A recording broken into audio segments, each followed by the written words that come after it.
Thomas Chatterton Williams is the author of Losing My Cool, a memoir in which he describes his life growing up as a mixed-race youth who considered and still does consider himself to be black.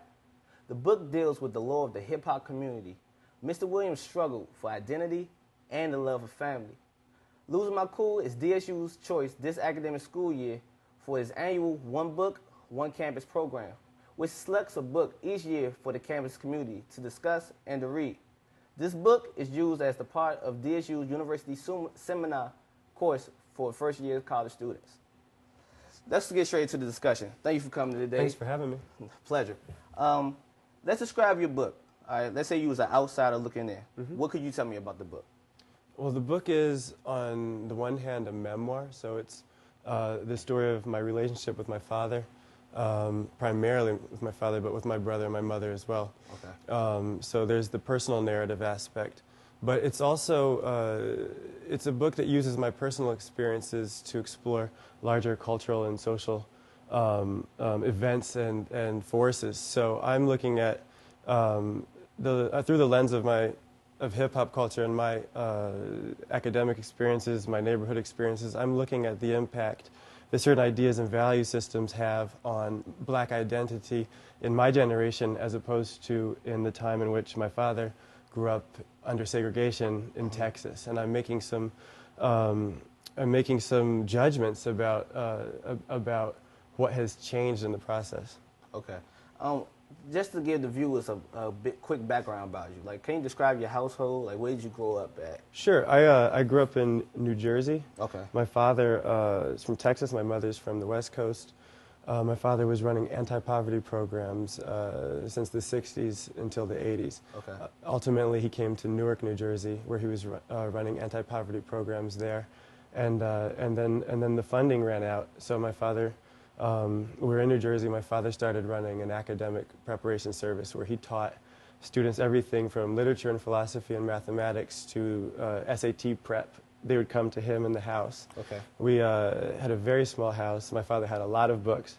And basically my brother and I became captive live-in students. And so my father was teaching all these kids anyway, so he just had us study with him around the clock all the time. At the same time, we were living in a neighborhood that was not affluent. We were surrounded by a bunch of people who thought, black and white and Hispanic and Asian, who thought that we were aliens for having all these books and living this way. And so my brother and I developed coping mechanisms to try to be cool. Okay. So what were some of the mechanisms that you guys used?